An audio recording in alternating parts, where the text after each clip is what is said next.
तो दुनिया में जो सबसे ज़्यादा मसीही लोगों को सताया जाता है और हत्या करी जाती है क्रिश्चियनों की, वो मुल्क जो है नाइजीरिया है। नाइजीरिया में बोको हराम बहुत कट्टरपंथी तरीके से एक्टिव है और रिसेंटली में उसने बहुत सारे क्रिश्चियनों की हत्या की है। और इसमें देखते हैं, ये वीडियो जो आप देख रहे हैं, इसमें नाइजीरिया बीते 20 सालों के अंदर 70-100,000 लोगों की हत्या हुआ है। मसीही लोगों को, क्रिश्चियन लोगों को हत्या करी गई है। क्यों? उनके विश्वास के कारण। उनकी हत्या इसलिए कर दी गई कि वो मसीह पर विश्वास करते हैं। तो इसमें आप पूरी देख सकते हैं कि किस तरीके से लोग, वो जो बोको हराम के कार्यकर्ता लोग हैं, वो कैसे इन लोगों को मार रहे हैं, हत्या कर रहे हैं। इसमें सब आपको दिखेगा। तो हमें ज़रूरत है कि हम बोको हराम के लिए ज़्यादा प्रार्थना करें। अपने जो अफ्रीकन नाइजीरियन जो मसीही भाई बहन हैं, उनके लिए प्रार्थना करें, उनकी सुरक्षा के लिए ज़्यादा प्रार्थना करें। वो उनकी सतावट जो हो रही है, परमेश्वर पिता उन पर दया करे, अनुग्रह करे और उनको सतावट से छुटकारा मिले। इसलिए हमें सभी को प्रार्थना करना चाहिए। देखिए, आगे पूरा वीडियो आप देखेंगे और आप खुद ही समझ जाएंगे। सबसे ज़्यादा बुरा कंडीशन जो है नॉर्थ कोरिया का है। दुनिया के मसीही भाई बहनों को ये भूलना नहीं चाहिए। उनको नॉर्थ कोरिया के मसीही भाई बहनों के लिए दोनों वक्त प्रार्थना करनी चाहिए। जहां किम जोंग उन अपनी और अपने दादा की स्टेचू लगवा करके पूजा करवा रहा है, उसकी आराधना करवा रहा है और बाइबल पढ़ने और मसीहियों को प्रभु यीशु का आराधना करने का साफ रोक लगा रखा है। आप इस वीडियो में देख सकते हैं कि यह जो मसीही बहन है, जो ये गवाही दे रही है अपने विश्वास की, कि विश्वास, मसीह पर विश्वास करने के कारण इसको देश छोड़कर भागना पड़ा। अपना सब कुछ, घर, मकान, जमीन, जायदाद, सब कुछ छोड़ करके भागना पड़ा। किस लिए? केवल अपने विश्वास के लिए। इस मसीह बहन का जो गवाही है, वो गवाही यह है कि यह लोग, इनके पास एक ही बाइबल थी, पुरानी बाइबल, चाइनीज भाषा में, जिसका इनकी दादी ने कोरियन भाषा में अपने हाथ से अनुवाद किया और वही बाइबल पढ़ के लोग आराधना करते थे। और आराधना भी कैसे करते थे? एकांत दूर कमरे में, बेसमेंट में, एक जगह जिधर कोई आ जा ना पाए और आवाज़ बाहर न जाए, इसलिए ये लोग अपने ऊपर चादर ओढ़ते थे, ढकते थे अपने सिर को, कि जो भी ये बोल रहे किसी और को सुनाई न दे, आवाज़ दूर तक ना जाए। इनका पिता विश्वास करते थे मसीह पर। उन्होंने पहले ही कह दिया था कि मैं विश्वास करता हूँ, एक दिन मुझे अपने विश्वास की कीमत चुकानी पड़ेगी, मुझे नॉर्थ कोरिया सरकार ज़रूर पकड़ेगी। और वह दिन आता है कि इस बहन का पिता को अरेस्ट कर लिया जाता है और अरेस्ट करके नॉर्थ कोरियन जो पुलिस होती है उनको जेल में डाल देती है और वो वहीं जेल में मर जाते हैं या मार दिए जाते हैं, इसके बारे में नहीं पता। लेकिन इनकी इस सिस्टर की जो मदर थी, उन्होंने यहाँ से भागने में सफल हुई। उन्होंने पहाड़ी जंगलों के इलाके और भाग गई और वहाँ से चाइना में प्रवेश किया। और उसके बाद से इस मसीही बहन का गवाही शुरू होती है कि कितना इन्होंने तकलीफ़ उठाया है। केवल मसीह पर विश्वास करने के कारण इनको देश छोड़ना पड़ा, अपनी सब कुछ गंवाना पड़ा, लेकिन इन्होंने मसीह को नहीं छोड़ा। आखिर क्या है इस मसीह में?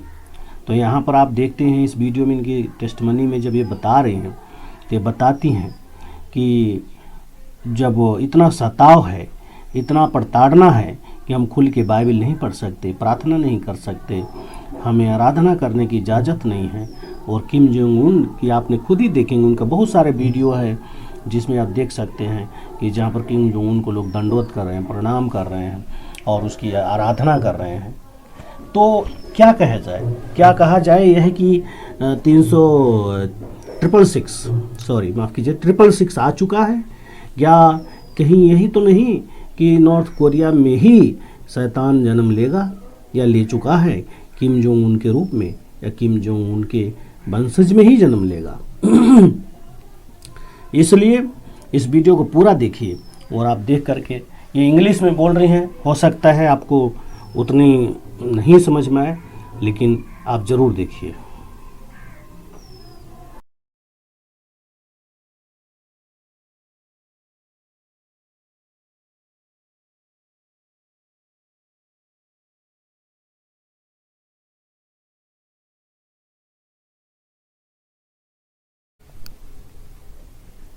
जैसे कि हम सभी जानते हैं कि मिडिल ईस्ट में, इराक, ईरान, अरब कंट्रीज़ में, लीबिया में, तमाम अन्य देशों में मिडिल ईस्ट के ISIS का बहुत ज़्यादा जोर है, जहाँ पर उसने बीते दिनों में हम लोगों ने बहुत सारे वीडियो देखा है कि किस तरीके से ISIS के गुर्गों ने मसीहियों का सर कलम किया है। बहुत सारे क्रिश्चियनों को, मसीही भाई बहनों को जो मसीह पर विश्वास करते हैं, उन पर विश्वास करने के कारण ISIS ने उनको पकड़ करके और उनको सर कलम कर दिया, जो बहुत ही दुख की बात है। वो समझते हैं कि वो अपने खुदा की सेवा कर रहे हैं। ये कैसा खुदा है जो इंसान को सर कलम करने के लिए कहता है, जिसको उसने खुद बनाया हो, जिसने उसको खुद रचा हो, और वो खुदा कहेगा कि जाओ दूसरे का सर कलम कर दो। लेकिन हमारे मिडिल ईस्ट के जो मसीही भाई बहन हैं और जो अन्य जगहों के मसीही भाई बहन हैं जिनको ISIS ने सर कलम किया है, हमें उनके लिए प्रार्थना करना चाहिए, उनके परिवारों के लिए प्रार्थना करना चाहिए, और ख़ास तौर पर ISIS के लिए प्रार्थना करना चाहिए कि परमेश्वर इस संगठन को ख़त्म करे। ये संगठन इस दुनिया में, इस धरती पर से ख़त्म हो जाए, ये संगठन मिट जाए, इस बात के लिए हमें प्रार्थना करनी चाहिए। और अपने तमाम मिडिल ईस्ट में रहने वाले मसीही भाई बहनों को याद करना चाहिए और प्रार्थना करना चाहिए कि उनको जो भी परेशानी में हैं, दिक्कत में हैं, पिता परमेश्वर उनकी रक्षा करें। तो आप इस वीडियो में देख सकते हैं कि किस तरीके से ISIS और उसके लोग किस तरीके से क्रिश्चियनों को सर कलम को कर रहे हैं। और एक बार उन्होंने एक ही साथ में 21 मसीही क्रिश्चियंस को सर कलम किया, और उसका पूरा वीडियो बना करके बाकायदा उन लोगों ने वायरल किया, जिसको आप सोशल मीडिया में देख सकते हैं कि कैसे वो लोग कर रहे हैं। सारा चीज़ का वीडियो मिल जाएगा, आप देख सकते हैं इसके बारे में। तो ISIS और अन्य जो भी संगठन है, बोको हराम, किम जोंग उन का, नॉर्थ कोरिया, ये तमाम संगठन जो हैं, ये एक मानवता के विरोधी संगठन है, जिनको मानवता से कोई मतलब नहीं है। इसलिए हमें इनके लिए प्रार्थना करना चाहिए कि ऐसी संगठन ना खड़े हों और ऐसे लोग के विचारधारा बदले, शांतिपूर्वक, समानता से, प्रेम से, मोहब्बत से रहें। देखते हैं इस वीडियो में पूरा इसका डिटेल्स।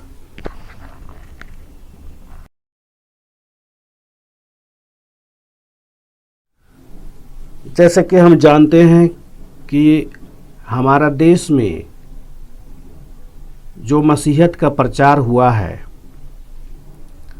वह बलिदान से ही शुरू हुआ है।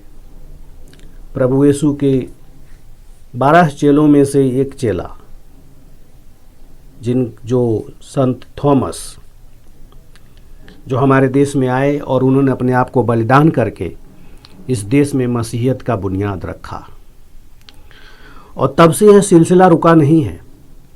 उस समय भी जो हिंदुत्व के लोग थे, उन लोगों ने प्रार्थना के दौरान उनको भाला मार करके हत्या किया, और वह प्रभु यीशु में शहीद हो गए और हमारे देश की बुनियाद रखे, मसीहियत का बुनियाद रखे हमारे देश में।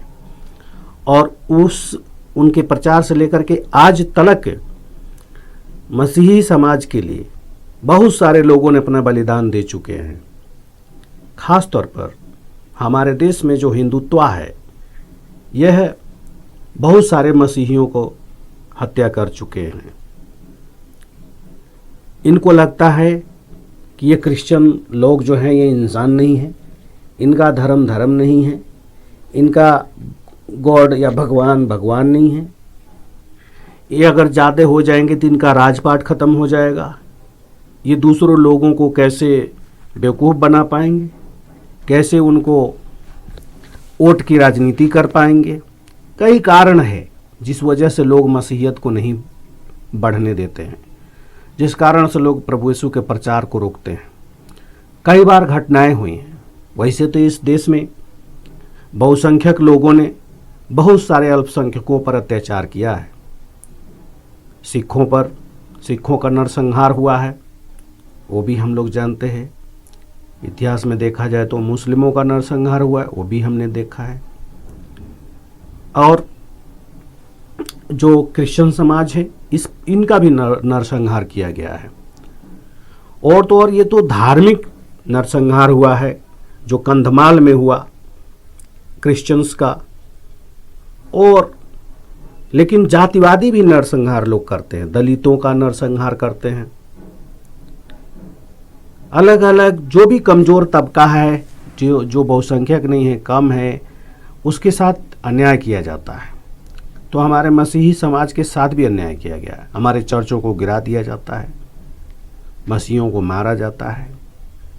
सरकार के जो नुमाइंदे होते हैं, ऑफिसर, वो लोग भी पक्षपात करते हैं। उल्टा इन्हीं पर झूठे केस, झूठे लाछन लगा करके उनके जेल में डाल देंगे, मुकदमा दर्ज कर देंगे।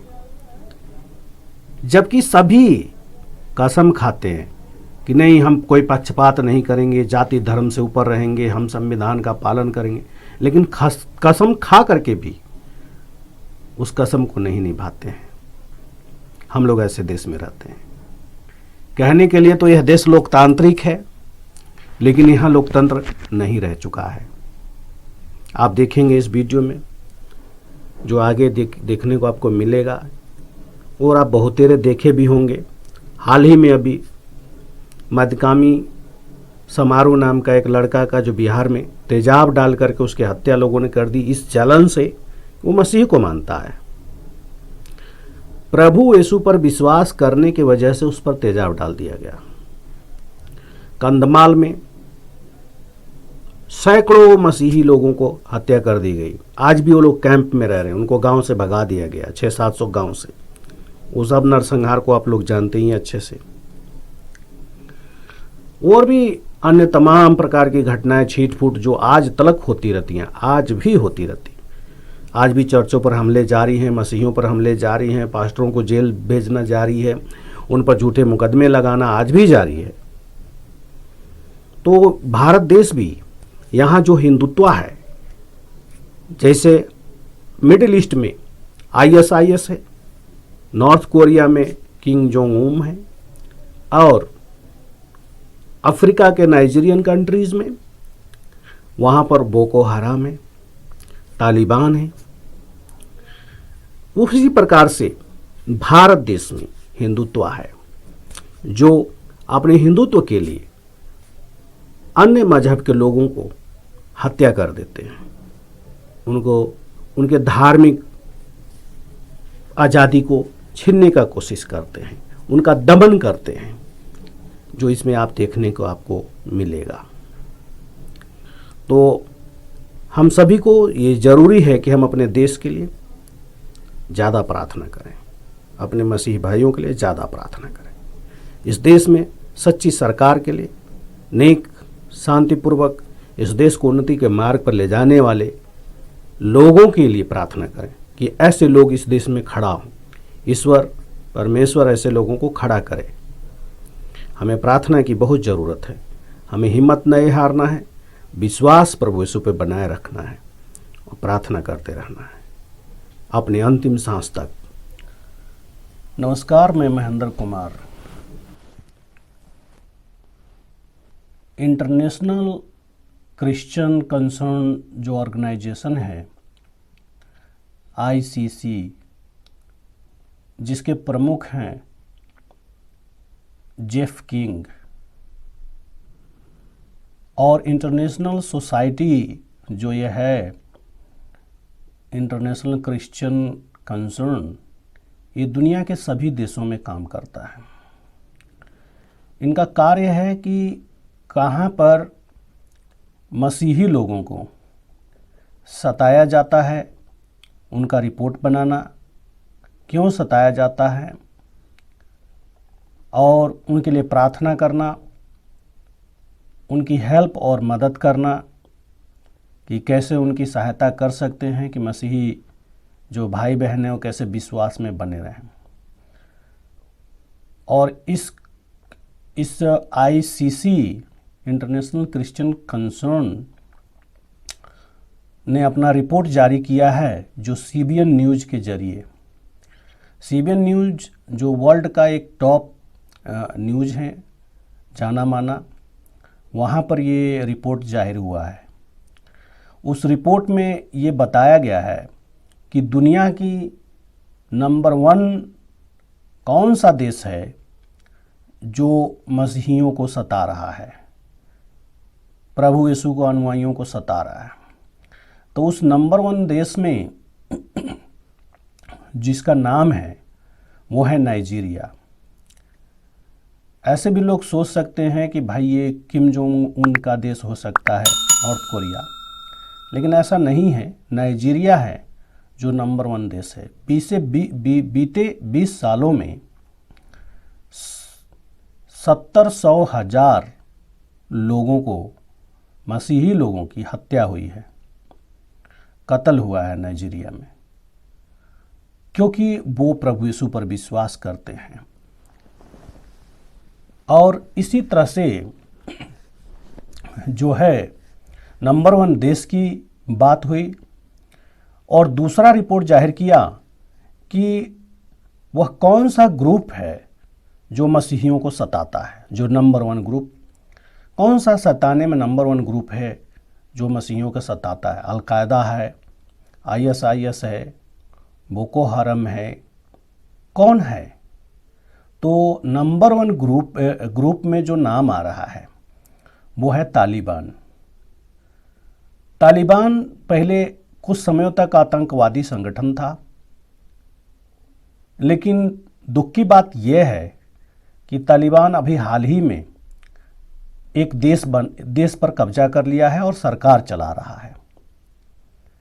तो अब कानून भी उसके हाथ में है, सब कुछ उसके हाथ में है। तो वो बड़े पैमाने पर मसीही लोगों को, क्रिश्चियनों को सता रहे हैं। तीसरा, वह कौन सा व्यक्ति है, नंबर 1 व्यक्ति दुनिया में जो मसीही लोगों को सताता है। तो जो नंबर 1 व्यक्ति का जो नाम है वह है नाम किम जोंग उन का है, जो नॉर्थ कोरिया के हैं, शासक हैं, डिक्टेटर। यहाँ तक बताया जाता है कि उनकी आराधना, उनकी पूजा अर्चना, किम जोंग उनकी पूजा अर्चना आराधना नॉर्थ कोरिया के लोग करते हैं, उनके अधिकारी भी करते हैं और वहाँ के लोग भी करते हैं। और किसी और की आराधना करना किम जोंग उन मना करते हैं और उनको अच्छा नहीं लगता है। तो तीसरा जो व्यक्ति विशेष हैं वो किम जोंग उन है। चौथी बात आती है कि कौन सी सरकार है जो मसीही लोगों को सता रहा है। तो कौन सी सरकार में जो है वो भारत का नाम आता है। नरेंद्र मोदी जी हैं और इनके राज में मसीहियों को बहुत पैमाने पर, बड़े पैमाने पर सताया जा रहा है। चर्चों पर हमले हो रहे हैं, पास्टरों पे हमले हो रहे हैं। ये ऐसा रिपोर्ट आईसीसी ने जाहिर किया है सीबीएन न्यूज़ के जरिए। जबकि भारत देश का जो संविधान है, कानून है, वह हमें धार्मिक आज़ादी देती है, स्वतंत्रता देता है कि हम जहाँ चाहें वहाँ आराधना करें, जिसको चाहें उसको मानें, जिस मजहब में जाना चाहें जाए, जिस मजहब में रहना चाहें रहें। कोई दबाव नहीं है, कोई रुकावट नहीं है, कोई किसी प्रकार का ऐसा कुछ नहीं है कि आपको रोका जाए। फुली आज़ादी है। लेकिन इस समय जो उस संविधान और उस कानून पर जिनका कब्जा है, उनका नाम है श्री नरेंद्र मोदी। और जो नरेंद्र मोदी हैं, ये एक कट्टर हिंदू हैं और ये आरएसएस के वर्कर भी रह चुके हैं। और ये इस प्रकार के कट्टर हिंदूवादी प्रवृत्ति के हैं कि यह कहते हैं कि हिंदुस्तान जो है, इनके लोग जिस विचारधारा को ये मानते हैं मोदी जी, वह विचारधारा यह कहता है कि हिंदुस्तान केवल हिंदुओं का है, किसी और का नहीं है। लेकिन इस बात को वो जाहिर नहीं करते हैं, लेकिन अंदर से वो पूरा का पूरा समर्थन करते हैं इस विचारधारा को, जिस वजह से उनके शासन काल में क्रिश्चियन लोगों पर, मसीहियों पर बहुत तेजी से बड़े पैमाने पर सताव किया जा रहा है, प्रताड़ित किया जा रहा है, परेशान किया जा रहा है। तो आप देखिए आगे का ये पूरा रिपोर्ट देखिए कि जो आईसीसी है वह क्या कह रहा है। उसके जो सीबीएन न्यूज़ के जरिए जो उनसे बात हो रही है, आप उसमें देख सकते हैं। वो सभी बातें जो मैंने आपको बताया है वही बातें उसमें वो देंगे। वो थोड़ा इंग्लिश में है और मैं आपको समझने के लिए उसको हिंदी में कर दिया हूँ। तो देखते हैं इसका report. Across Nigeria, Boko Haram has left a trail of death and destruction, all in the name of religion. But how can Islam, a peaceful faith, justify such brutality? This week, VOA released a series of reports we call Terror Unmasked, tracing Boko Haram's extremist origins and why clerics condemn their version of Islam as a sham. Here's an abbreviated look at one episode of a 4-part series on the face of terror. We warn you that parts of this report may be difficult to watch. And for more on this chilling and hard-hitting portrait of evil, we are joined by one of the journalists who made this series possible. We welcome international broadcaster and managing editor of VOA's House of Service, our friend Ibrahim Ahmed. I thank you for joining us and congratulations on this series. It's something else to watch actually, and you learn all sorts of things from it. So it's called Terror Unmasked. Tell me about this series. How did it come to pass? How did you get this thing developed? What has been a weapon for Boko Haram has been its ability to be a secretive organization. Nobody has seen the faces of Boko Haram. Nobody knows anything about the Boko Haram leadership or membership. This is the first time that you see something that exposes Boko Haram. You see them in their own So tell me a little bit about you managed to separate all this 18 hours of video into 4 essentially episodes. The first one is called Ruling by Fear, showing the tactics that Boko Haram uses to wield control over a population. So how does the group maintain loyalty and fealty to their cause?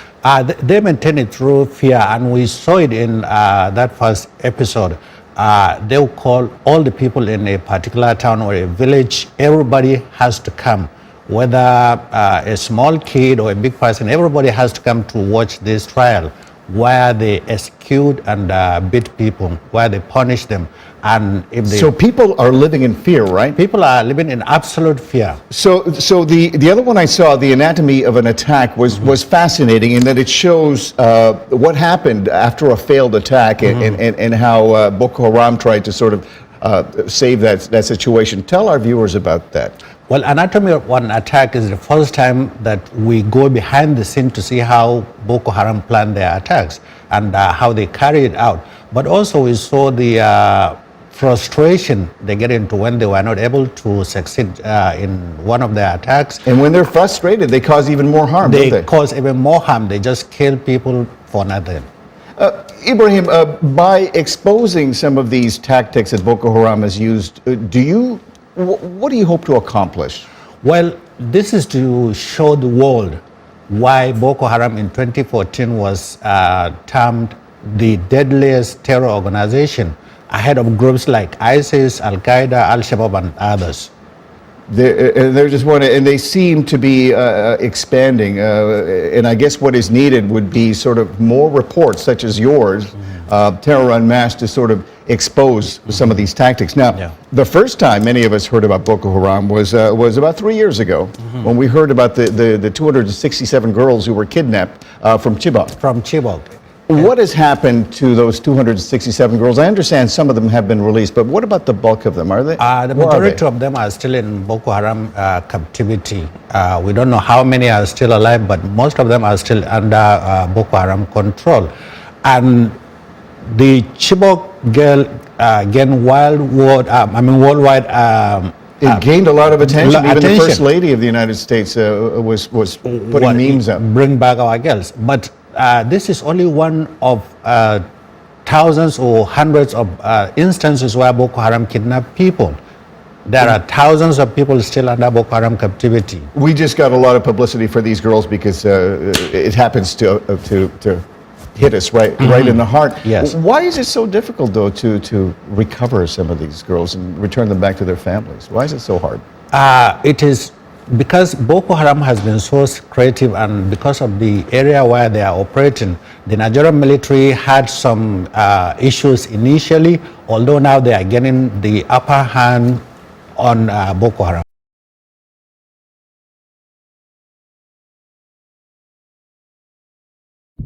जब यहाँ दंगा होगा और Islamic जिहाद के गुर्गे जब यहाँ attack करेंगे और मारेंगे, वो उम्र नहीं देखेंगे कि हमें 9 साल का बच्चा मारना है 22 साल का, उस समय मारेंगे और सबको लड़ना पड़ेगा।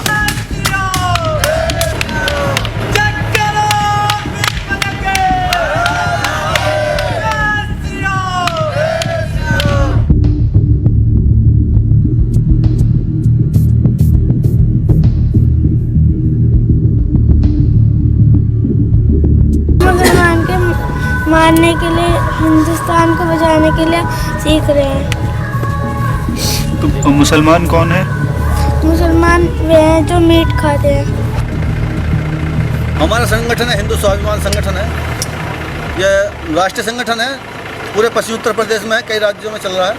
मकसद है हिंदू समाज की रक्षा करना और जो इस्लामिक स्टेट बनाने की जो योजना है ISIS की, उसके खिलाफ लड़ने की तैयारी है। क्योंकि ISIS ने जो है अपना टारगेट रखा है 2020 तक पूरे भारतवर्ष पर कब्जा करने का और पूरे विश्व को इस्लामिक धर्म में तब्दील करने का, ये उससे लड़ने की तैयारी है। चाहे किसी को ये गलत लगता हो, लेकिन हमें अपने हिंदू समाज को युद्ध के लिए तैयार करना होगा, तभी हम आतंकवाद से मुकाबला कर पाएंगे।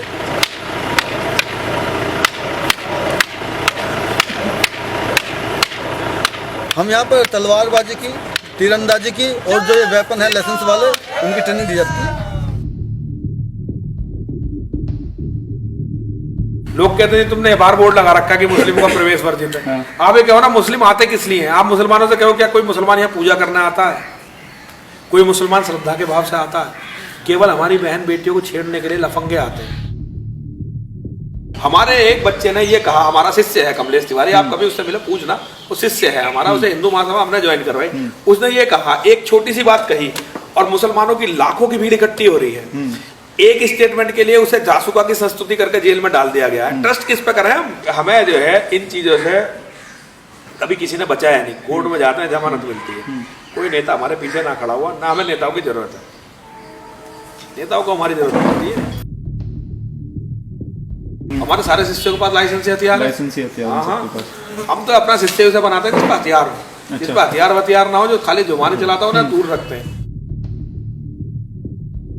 आप पूरी दुनिया में मुझे एक देश का उदाहरण दो जहां मुसलमानों की जनसंख्या दूसरी कम्युनिटी से ज्यादा रही हो और उन्होंने फिर वहां उन्हें जीवित छोड़ा हो। इस्लाम से खतरा है भाई, वो सच्चाई तो सच क्यों ना बताएं? दुनिया में जो भी कुरान को फॉलो कर रहा है, जो भी कुरान को फॉलो कर रहा है, वो उसका पर्सनल कुछ नहीं होता। उसका पर्सनल कुछ नहीं होता। वो मुसलमान है, वो सब जिहादी हैं। या तो आप उसने कहोगे वो कुरान को फॉलो नहीं कर रहे। अगर कुरान को फॉलो कर रहे हैं तो वो जिहादी है। और अगर कोई मौलाना कह रहा है कि मैं कुरान को फॉलो भी कर रहा हूँ और मैं जिहादी नहीं हूँ, तो मेरे से बहस करो।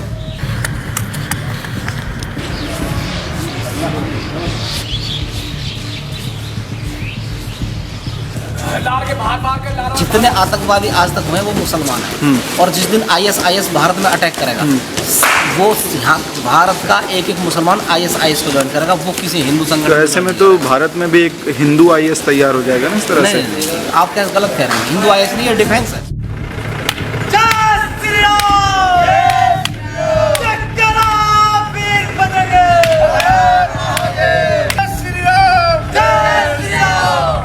तीनों चीज़ ऑपरेशन हॉल, 4 साइड की नोक और टारगेट का मध्य मिल जाए, उसी दौरान टाइगर दबाना है, फायर हो जाएगा।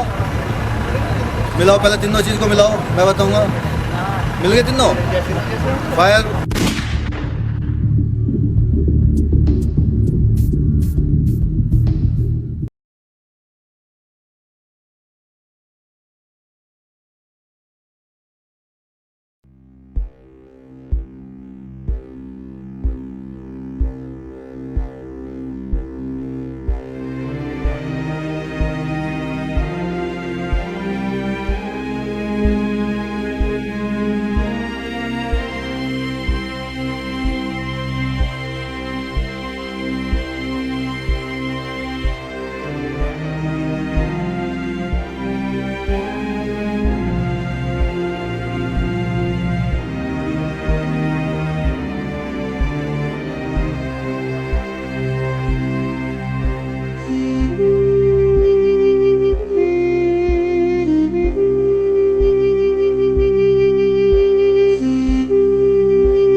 बोल भाई, एरा बोल जय श्री राम बोल। हाँ बोल। जय श्री राम। आओ तोरा बोल और एक बार बोल बे बोका। जय श्री राम और एक बार बोल। जय श्री राम। जय हनुमान बोल। जय हनुमान और एक बार बोल। जय हनुमान। अभी बोलो,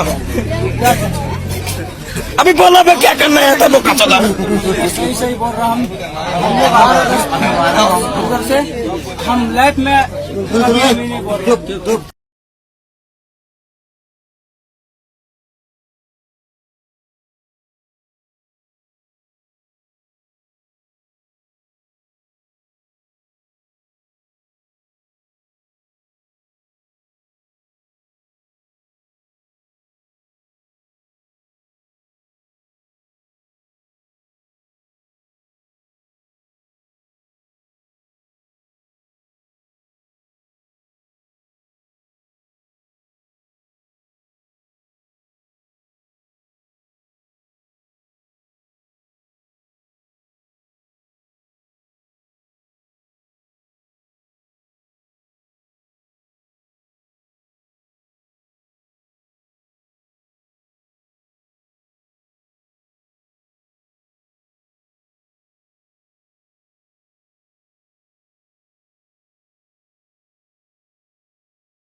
Her name is Kim Yoo-jin, age 31.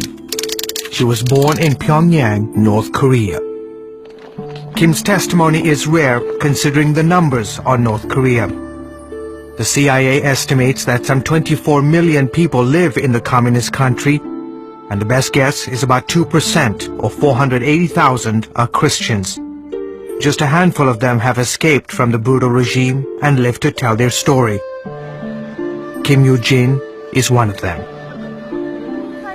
Growing up, I was told by the authorities that there was no God in this world.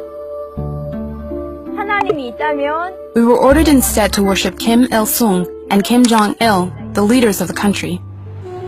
Freedom of religion is guaranteed under North Korea's constitution, but it's never encouraged. What was it like being a believer in North Korea? We met every Saturday evening.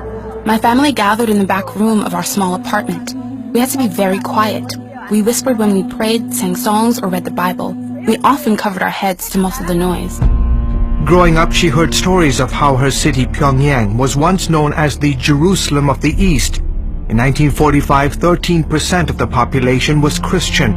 The city was the center of Christianity on the Korean peninsula. Half a century later, Kim's faith made her a target. My parents often asked me to stay outside the apartment on Saturdays to make sure no one was coming while the family prayed inside. We couldn't allow anyone to know what was going on. Over time, the meetings grew to include a few friends and extended family. We had one Bible in the house. My grandmother, who was a believer from the Japanese imperial times, had a Chinese Bible. She translated the Bible by hand into the Korean language on pieces of paper.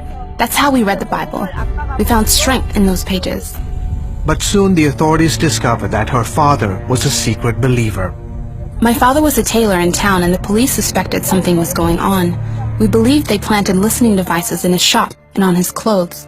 In 1994, the authorities discovered that Miss Kim's father was operating an underground church in North Korea. So they raided the home, arrested him along with an uncle. Both men probably ended up in one of the 6 labor camps in North Korea. Do you remember that day? The day my father was arrested, I was at school, but I'll never forget that day. He hugged me before I left for school, and like every other day, he reminded me to be careful. Every morning at the breakfast table, he would tell us that one day the government will come and arrest us for being Christians. He warned us of the price we would someday pay for our faith. I remember him saying often that even if I face death, I will follow Jesus. Some 200,000 prisoners are being held in political prison camps in North Korea. An estimated 30,000 of them are Christians. The regime is routinely cited for human rights violations. Won Jae-chun is a professor of law in South Korea. They were treated as a criminals, and especially like a terrorist, and they are prosecuted based on national security crime of North Korea. This video, obtained by CBN News, reportedly shows the execution of North Korean Christians.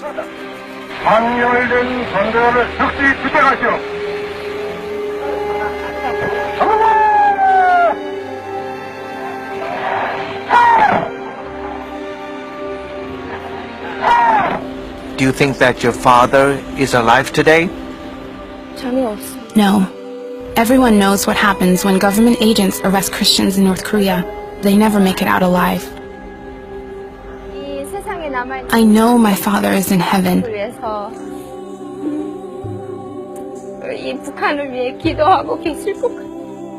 And he's praying for North Korea and my family. Kim's mother, grandmother, and siblings managed to escape that day to the mountains.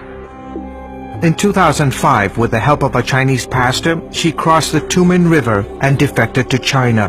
Her family followed months later. It was a difficult decision. I knew that if I got caught, I'd be arrested and sent to a prison camp. But my family defected because we were being persecuted in North Korea for our faith. Today she's married and has a baby boy. I am very proud of what she did. Her family has gone through a lot over the years. She's a hero in my eyes. Kim is quick to brush aside those compliments, instead giving honor to the man who laid down his life. I grew up in a land where they said there was no God.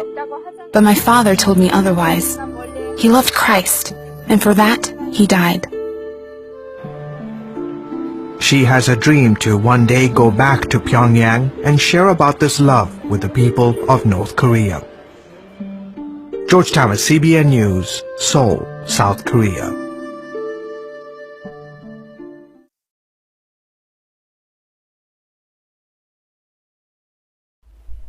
नमस्कार, मैं हूं काजल मानेकिया, news expose Asia से। यदि आप यह video Facebook पर देख रही हैं तो हमारे पेज को फॉलो और लाइक जरूर करें, और यदि आप यह वीडियो यूट्यूब पर देख रहे हैं तो हमारे चैनल को सब्सक्राइब और शेयर करना ना भूलें, ताकि देश और दुनिया की कोई भी खबर आप मिस ना करें। तो जुड़े रहिए हमारे साथ और देखते रहिए न्यूज एक्सपोज एशिया।